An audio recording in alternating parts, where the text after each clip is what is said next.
everyone, and welcome. My name is Brianna Santoro, founder of thenakedlabel.com and author of the new book, Get Naked in the Kitchen. And today we are here with Alicia Diaz, one of my good friends from San Diego. Super jealous. I'm up here in Toronto and it's a bit cold today, and she is down in beautiful San Diego, hopefully coming to visit you soon. I absolutely love the weather there. I hope so. Okay, so today we are going to be chatting with Alicia, and she is awesome because what she does is she does stuff with Ayurveda, and I just think that this is such a unique art, and I'm so excited that you're involved in this cookbook for that reason. And one of the cool things about this book is that there's so many different contributors who are involved in it, and everyone has different focuses and different passions and different philosophies on food. But at the end of the day, it really comes down to eating whole natural foods. And I wanted to show people some of these really interesting modalities that are out there and how we can use different spices. I know spices are a big part of what you do, and some different foods that maybe we haven't heard of before, and how they can be really healing and allow people to listen to their inner expert and really explore what works for them. So I'm excited that we're here. We're actually on Skype, which is amazing. I love the power of technology. So Alicia has an awesome website. I encourage you to check it out. It's Ayurveda with Alicia, and it's just awesome. What an incredible resource. So thanks so much for being here today. Yeah, thank you for having me. Amazing. So what we're going to be doing today with Alicia, this is so fun, is we're actually going to be cooking one of her recipes from the book. So if you've got your book there at home, you can just open it up to page 141, and this is the Curried Chickpeas with Kale and Quinoa. And my tummy is rumbling just thinking about it. I think I'm probably going to go downstairs and make myself some right after, because this is one of my favorite recipes in the book. And it's so easy. And tell us, Alicia, because when we were talking about what recipe we were going to cook of yours, you just had this fantastic idea about showing people that we could actually cook a recipe while we were chatting on Skype, because it really can be simple and it doesn't have to take up so much time. So tell me a bit about that and how much time you spend in the kitchen. Awesome. Well, welcome to my kitchen. I was really excited to just show you guys a really simple, like, how to just pull stuff out of your cabinet and throw it on the stove and like have an amazing meal that's going to make your family go, oh my gosh, how long were you in there? 15 minutes? Like, so when you only have like 15 minutes and you have a ton of time to like even plan ahead, there's a few key things that you can just keep stocked, ready to go, and you can just throw together this meal. And this actual meal, this recipe that Brianna is talking about, can have many different variations. So we're going to show you how to do it with chickpeas, but you can use any other kind of canned legume. You can use quinoa, you can use basmati rice, you can really switch it up. You can switch up the vegetables. But I love this because it's a core, like, simple go-to when you have no idea what else to do and you have very little time. So that was the idea behind picking this one. Amazing. And I think that's so much fun too, because it just shows people you can literally have a couple of ingredients that are staple things in your house that you typically always have anyway, and you can make an entirely different meal with the same things. And it just shows people the creativity that can be involved with changing up the spices or the grain or whatever. It's just awesome. I'm excited for this. Exactly. Yeah. Cool. So let's get started. What are we making? Show us. Okay. So, I tried not to pre-measure and pre-prepare everything for you. So literally, I just pulled my big tub of coconut oil out of the cabinet. So we're going to start with a little coconut oil. Also use grapeseed oil is what we have in the recipe. Any kind of heat-tolerant, heat-stable oil is where you want to start. And then we're using organic garbanzo beans, aka chickpeas. And if you can, if it's available to you, try to get BPA-free lining on the cans. This is the healthiest type that you can get for the cans. And we're going to do quinoa. I did pre-measure the cup. I didn't think it was that big of a deal. So you can do multicolored quinoa, white quinoa, or other grains. But this cooks really quick, and it's full of fiber and protein. And then I'm going to show you down here. Some fresh ginger, a few cloves of garlic, fresh kale, and that's everything that's going in, minus a few spices, which I'll show you So, are we ready to dive right in? Yes. Now, just before we do, tell us. When it's cooking? Yeah, tell us about that kale, because that might be a little bit different than some of the kale that some people have seen in the grocery store. So there are different types, and I just think that this one's a really cool one, especially when you're chopping it up. It's easy. You don't have to remove the spines as much as you do with the other ones. Yeah, that's a really great point. This is my favorite kind of kale. It's called lacinato kale. Sometimes it's called dinosaur kale. And it has like just these really, the stems are more tender usually. And this is kind of like a younger version. Sometimes they're bigger leaves and you can easily pull the stems out. But it's really flavorful. It massages well. So this is a good one if you want to eat it raw, if you want to massage it with a little bit of salt. But it's delicious, and it's really dark green, and it steams up really fast and cooks really fast. Amazing. I love kale. You know, I think it's one of those foods that has just, I don't know if it's because I'm just getting a lot more into nutrition over the last, 10 years or so, or if it's just that everybody is, or that kale is making a comeback, but I just see it everywhere. You go into restaurants these days and they've got kale salads, and it's just so fantastic because it's such a superfood and it's so high in magnesium and it's really good for us. So I'm glad that it's really picking up steam. Me too. I like seeing healthy things getting popular in the mainstream. Makes me happy. Yeah, exactly. I posted on Facebook one time, I said, what's everyone's favorite vegetable? And then I got to putting mine up there and I was thinking about it and I said, well, it's such a typical nutritionist response, but it really is kale. Same here. Same here. I'm with you, sister. Yeah, awesome. All right, so you're going to start cooking, and I know I'm only in Toronto, I'm not in San Diego, but I have to put my apron on because I am such an apron lover for all my videos, so I am ready to do this. Woo! All right, let's do it. So, okay, let me position my computer here so you can see my little stove. So all I'm going to do is just get my flame going at like a medium heat for now. Take a little scoop out of my tub of coconut oil, just a little bit. Put that in the bottom. And you'd mentioned it before, but I just wanted to reiterate too, like coconut oil. How awesome is coconut oil, right? It tastes so good. I mean, you can get the ones that are unflavored, but I just love the taste of it. And it's so good for heat because you can actually use it on the stove and it's not going to oxidize, which is so incredible. And the best part is you can use it in so many other ways. That you can use it as skin cream or, kind of a girly thing, but you can actually use it as lube in the bedroom, just for those intimate moments. And so, yeah, it's just such an awesome thing. Everyone's got to have coconut oil in their house for sure. I love coconut oil. And I actually I did a whole program on natural skincare, and I use coconut oil to wash my face. Oh, amazing. I use olive oil on a cotton swab to get, if I'm wearing makeup. And then I'll just put like coconut oil and then hot water, and it just it clears, or a little bit of one of those natural bristle brushes, so you get the exfoliant with the coconut oil, and it's a really good skin cleanser as well. Awesome. That is such a good tip for everyone watching. I love it. Love it. Awesome. Well, we'll talk more about that because chickpeas are great for your skin too. Perfect. So, while that coconut oil is melting and simmering, I'm just going to cut up a little bit of garlic and ginger. Can you see my cutting board? Yep, you can. And I wanted to start from scratch so you could see how quick it could be, even if you're just starting with a raw ingredient. So when you cut the ends here off of the garlic and then just flat side smash it, the skin falls right off.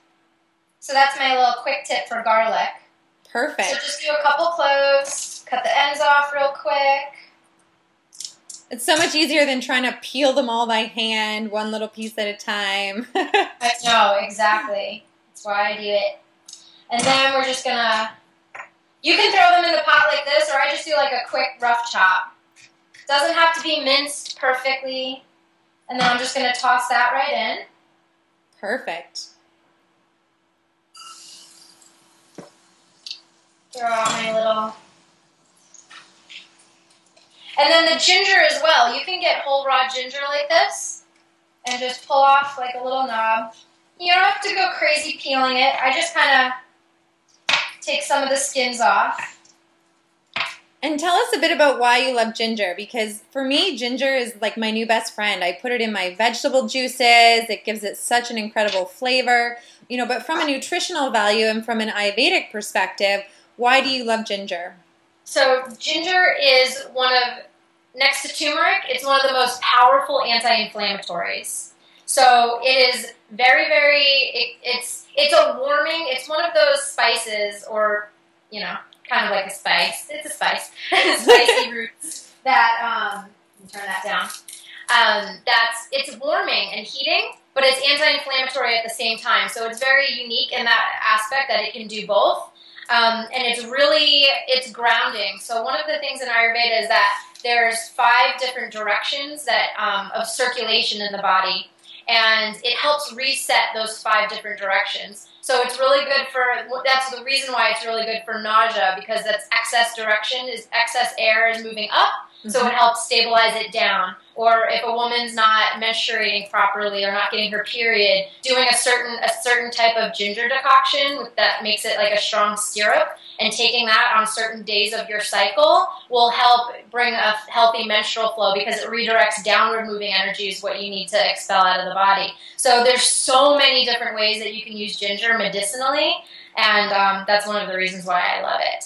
Awesome. I know I always hear, like, you know, when you've got an upset tummy, just make some warm ginger tea, and it's, you know, it's like magic. It is. So just a quick chop of the ginger. I'm going to throw that in the pot too. And I usually use more, but this is how I measure stuff. You're so like me. I know when we were putting this cookbook together, I had to go back and actually for my recipes think about, okay, how much really do I put in of this and of that, and, you know, measure it out, because I'm just like you. I just kind of toss and go. And exactly, and that's how I toss and go with my spice. This is my little spice box. I love it. It's like a tackle box of spices. Yeah. I just repurposed a bead box from like the craft store and just wash it out well and put all my spices in here. So I'm just going to throw in some cumin seeds. If you don't have the whole cumin seed, that's fine, but I'm just going to throw some in because that's how I like it. You could also, this recipe is really good with cumin, coriander, and fennel seed, and a little curry powder or turmeric. If you don't have curry powder, you can use turmeric or a blend of all those spices. They all taste great in this. And obviously it's curried chickpeas, so yes. The curry is kind of like what does it. So I just toss those in the oil, and when the whole seeds kind of heat up in the oil, it releases all their flavors and aromas. So you'll notice they might start making a popping sound, and when they do, that's the time to throw everything else in the pot. Okay. So they're pretty much ready to go. And I'm just going to go ahead and I'm being my own camera person today. I love it. Multi-talented woman. All of our little stuff, all of our little things so far, garlic, ginger, and seeds that are starting to pop. So I'm going to throw the quinoa in, so you can see that. I'm going to throw the chickpeas. All I did was drain the water out, and I'm just going to pour them right in. And then the water. I love one-pot meals. They're so wonderful. I know. Aren't they the best? And they're so easy to clean up. Yeah. Oh, yeah. One pot, less cleanup. Now I'm just going to put the flame on high, so it comes to a boil, and as soon as it does, I'll lower it to a simmer, and then we can continue talking. I'll prep the kale, and then everything. So I put the kale in the last 5 minutes so that it doesn't overcook. But let's see, I'll probably just take like half of this bunch. And like you mentioned earlier, the stems are, we can leave the stems on. So yeah. I'll just kind of chop. That's what I love too about that dinosaur kale, because the other types of kale that you buy, the stem is so fibrous and so hardy that it actually becomes hard to digest and even hard to chew. So I'll often recommend, if I'm making a kale salad or something like that, that we actually remove the spine, and I actually save them.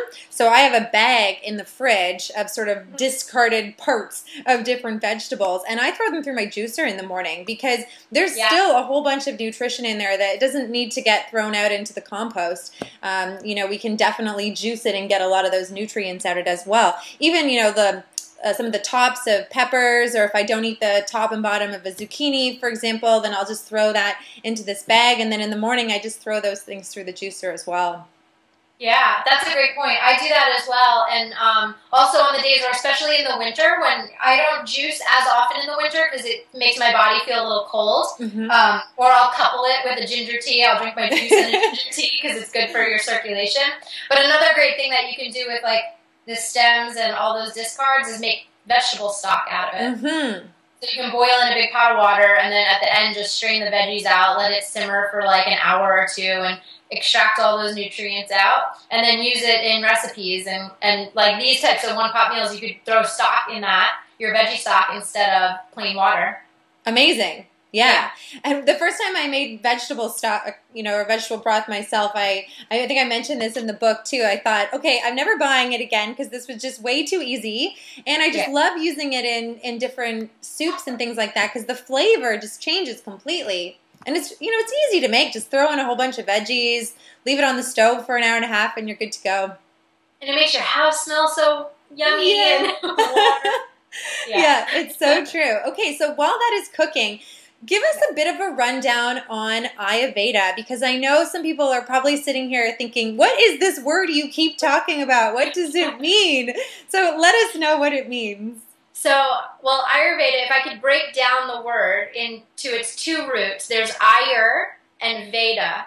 And those two separate words, Veda means wisdom or science, and Ayur means life and longevity. So it's the science of life, the wisdom of longevity, how to have a long, happy, healthy, fulfilled, vibrant life. So basically, it's actually over a 5,000-year-old tradition.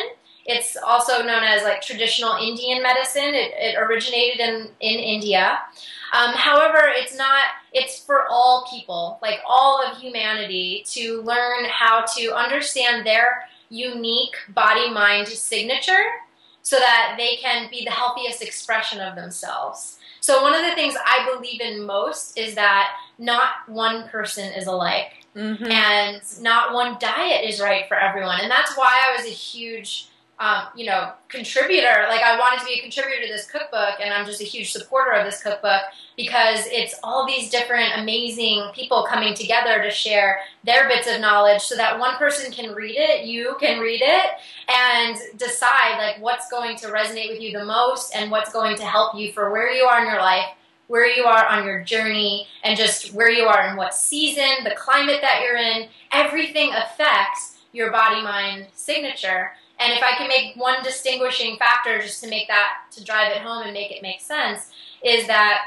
you have a unique body-mind signature that you're born with, and it's based on, Ayurveda uses the lens of the 5 elements. So the elements are ether, air, fire, water, and earth. So we look at that, what those elements metaphorically represent in your body, and you have a unique, just want to make sure that wasn't boiling over. You have a unique baseline that you're born with. We can also call it our genetic code or our DNA. And then you might, at this point in your life, wherever you are joining us on this journey, you might have a level of imbalance that you're experiencing in your body. And that's something that varies from your baseline. So there's a lot of things out there that might be confusing you to say, oh, well, this is healthy and that's healthy, and they might contradict each other. And they do, because it depends on where you are straying, where exactly you're straying from your baseline. So you want to understand where the level of imbalance is, and that so you can bring it back to your unique baseline. So that's why all of the information is right. Like I don't say there is no one right way. All of that, all of the amazing diets out there and nutritional practices, they're all great. Like they all have validity. So your only job is to discover your unique body-mind signature, what areas that you may be out of balance, anything that's varying from that baseline, away from that, so that you can come back to your baseline. And that's going to depend on different factors like your environment, the time of life you're in, the nature of the imbalances, the climate that you live in, the season that you're in, and things like that. So our nutritional needs, you know, change sometimes day to day, season to season, year to year. And the biggest gift you can give yourself is to understand your unique signature, where you vary from your baseline, and then just intuitively understand how to listen to the signals that your body gives you, because the signals of your body can be intelligent or they can be perverted. So they can be coming from toxicity, or they can be coming from like true cravings that your body's needing some kind of nutrient. And when you learn how to listen to those things, all of the recipes that you could be looking for all start making sense. And all of the nutritional practices start making sense because you see them through the lens of your own uniqueness. I absolutely love that. And I love too, because I mean, that is exactly like you said, that is the premise behind the book, because I see so many times people are just so confused, and they see all these health experts out there and people are talking about different things, and then they think, oh, this is the only right diet, or this is the only right way of eating. And I just really want people to have the permission to listen to that inner expert and figure out what's right for them, because what's right for you can change at different points in your life. So at one point, like you said, when you're out of balance, eating a certain way will help to bring that back for you and help restore that. And at another point in your life, you might need some other different types of foods that you didn't need before to help create that balance. So just having fun with it and giving people the permission to explore is really what it's all about, and what this book is about, and why I'm so excited you're a part of it. Aw, thank you. Yeah, that's huge. It's huge. I'm glad to be on board. Yay. So tell us a little bit about your spices. Because I know that with Ayurveda cooking, you know, it is just so flavorful. My house smells so amazing whenever I make anything of yours. So tell us a bit about the spices, which ones you like, which ones you use, and why. Sure. So, well, in this recipe, and in most recipes, a lot of traditional Ayurvedic cooking will use some similar spices. For me, I've expanded into some more Western spices, and I like using spices from all different regions. And my argument is that everything is Ayurveda, right? It's a science of life. It's not the science of India life. It's right. The science of life.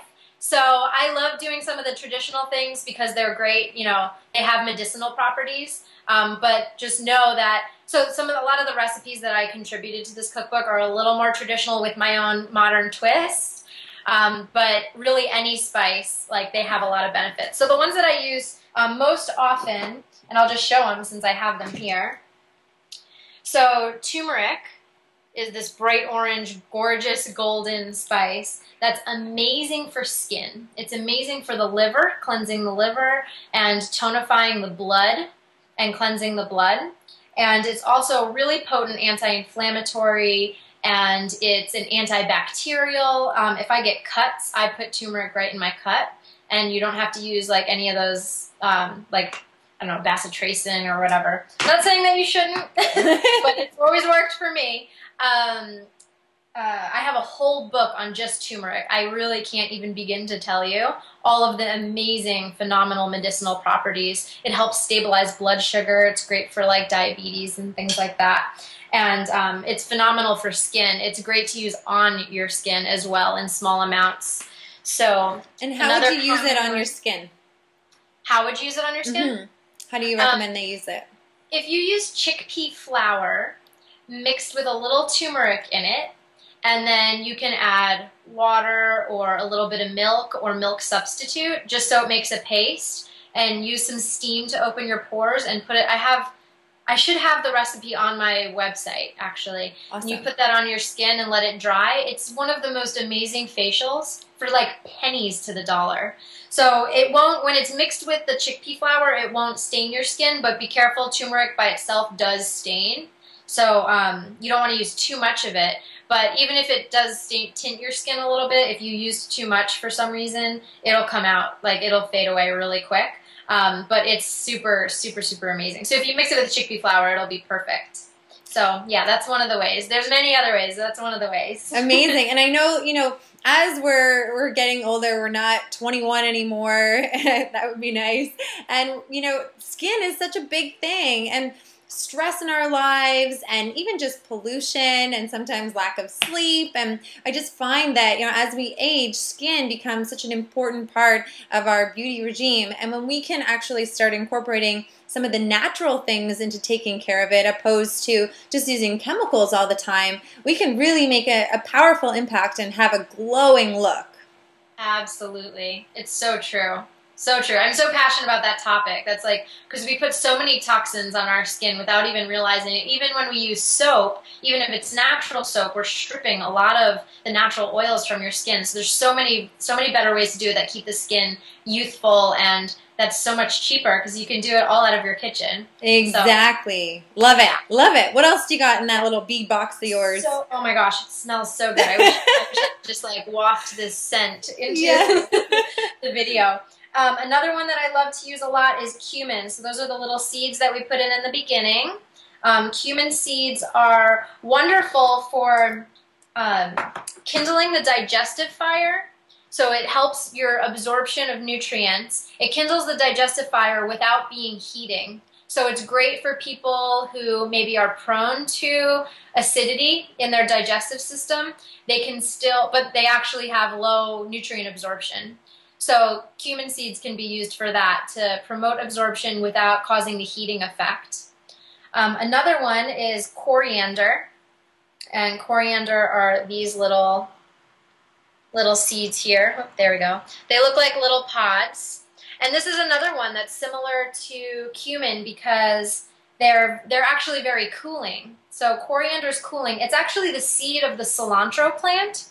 So cilantro leaves, you're probably familiar with, in Mexican food and Mexican cuisine, they're really cooling. It helps cool off the dish. Well, these are the little seeds of the cilantro plant, and they're just as cooling. They have a slightly different flavor, and they're really delicious and amazing. And you can use, they pair great with beets. I love doing coriander with like beets, but you can and they have a much milder flavor than cumin. Cumin has a very distinct flavor. Yeah, and I must say, I've only just started incorporating coriander into a lot of my dishes, probably in the last 3 years, and I'm in love with it. I was like, where have you been all my life? This is so good. It's awesome spice. Yeah.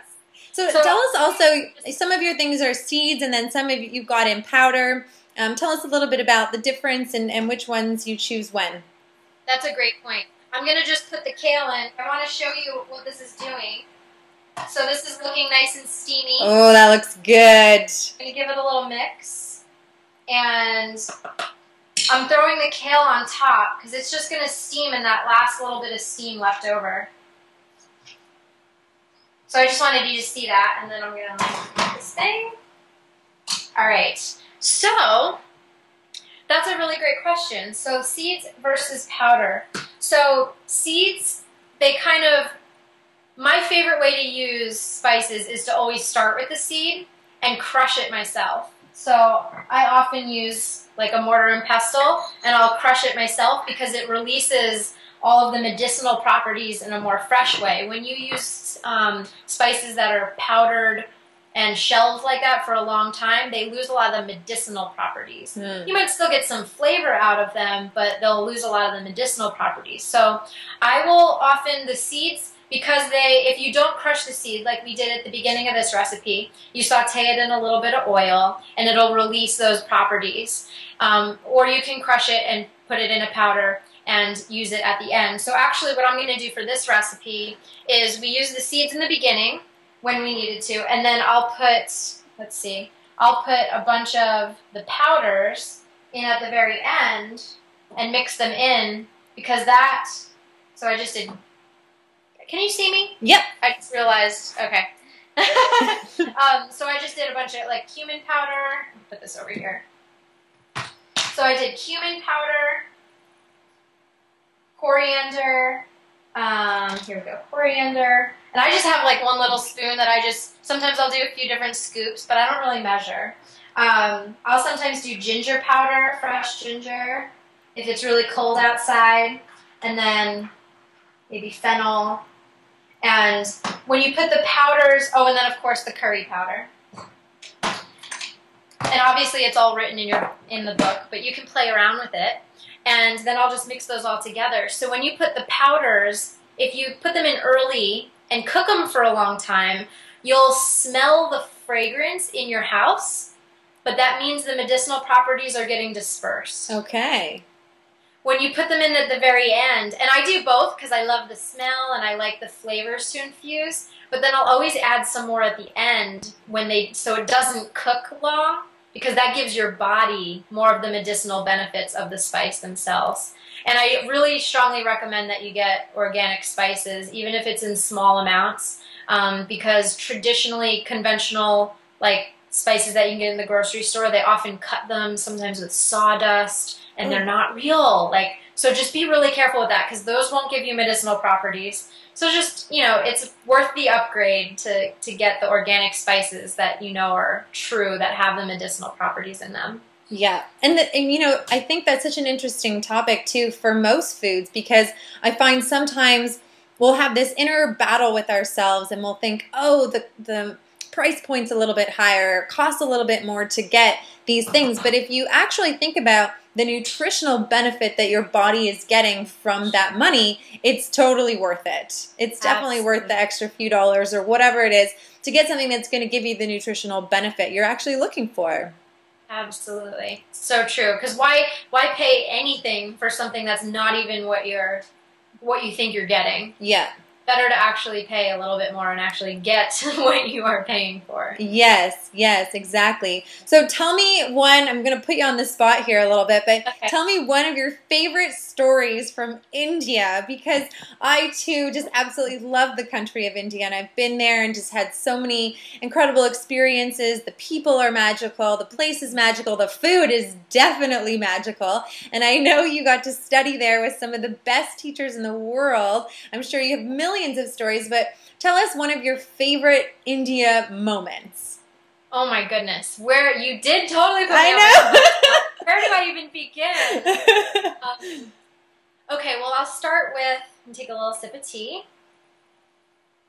I think just being in the clinic with one of my teachers, Dr. Pankaj Naram, has a clinic in Mumbai.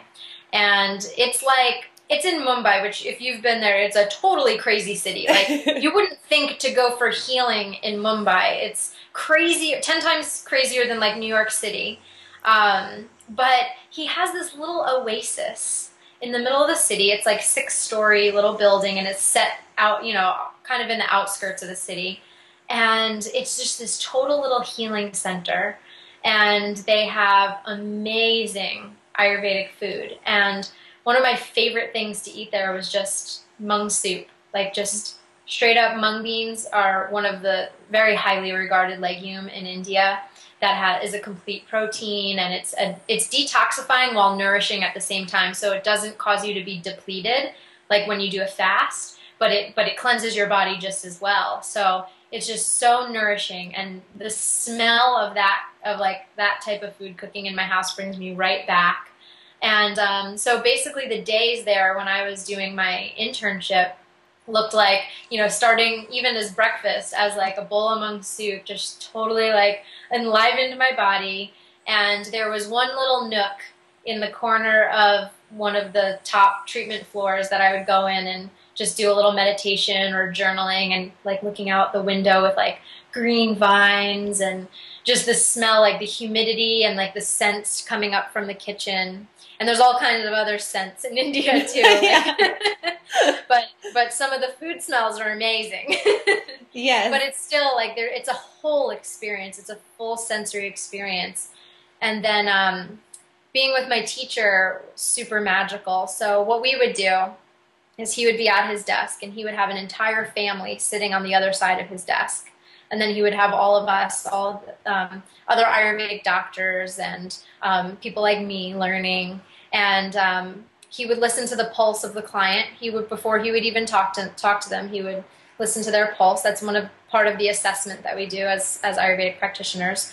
There's 7 layers of the pulse that you can read information on a person. So he would read the pulse first,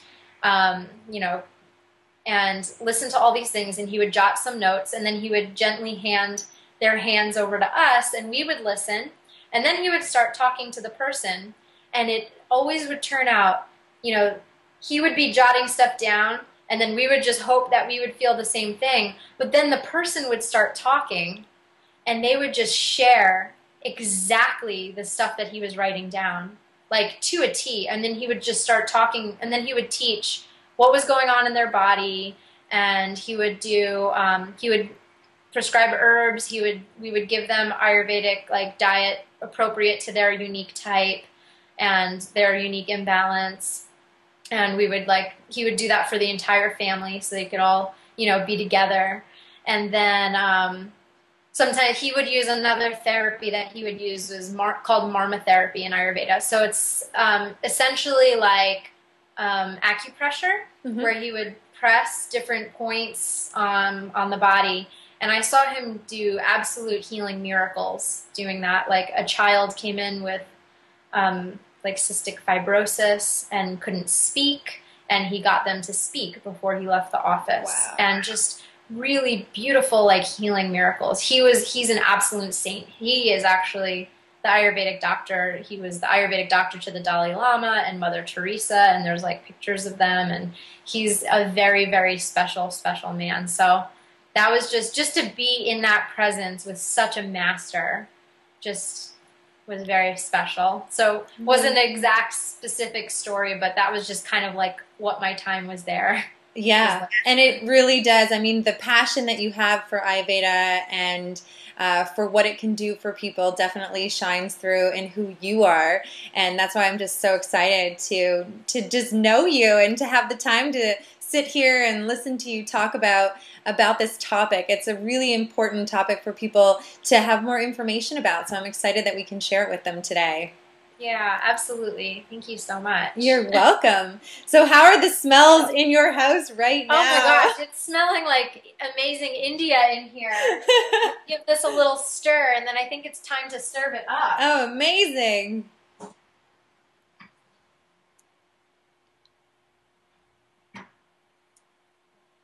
Oh yeah, we're good. Okay, let's see if I can. We need to start inventing teleporting real fast so I can come over for dinner tonight. So this is how it all looked when I stirred it up. It's wow. Just simple, colorful quinoa.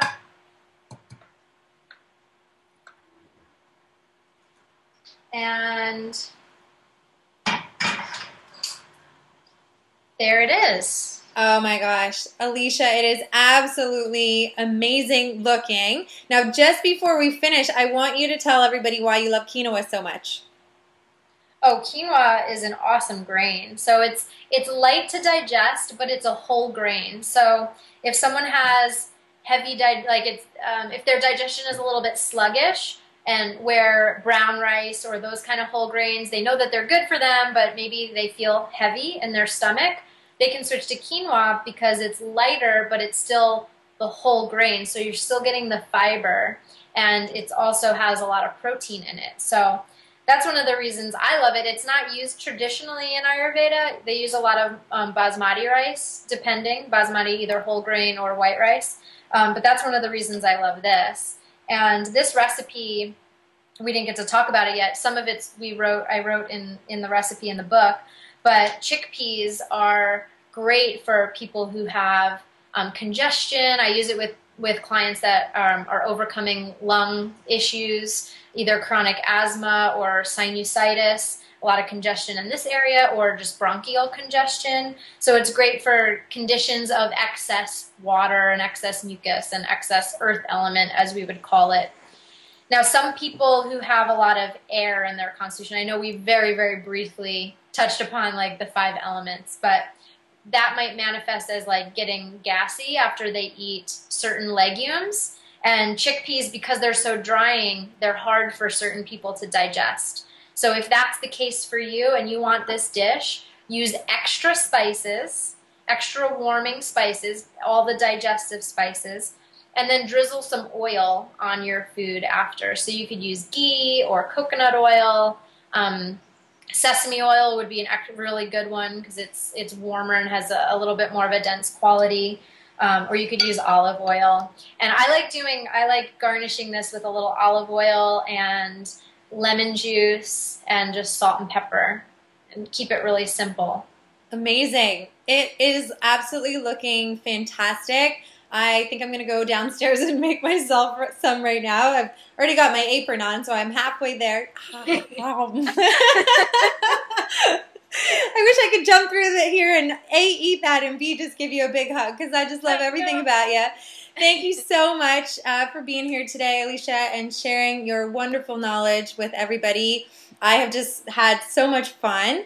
And again, just for you guys at home, Get Naked in the Kitchen. Alicia Diaz is in this cookbook, and her recipes are absolutely fantastic. So if you haven't picked up a copy yet, definitely go ahead over to Amazon.com and get yours today. Thank you again. And if you want to find out more about Alicia and get more information and learn more about Ayurveda in general, definitely go check her out at ayurvedawithalicia.com. It's an incredible resource. So once again, thanks Alicia so much, and I will see you soon, hopefully in beautiful San Diego. Yes, hope to have you soon. Take care, everyone. Bye. Bye.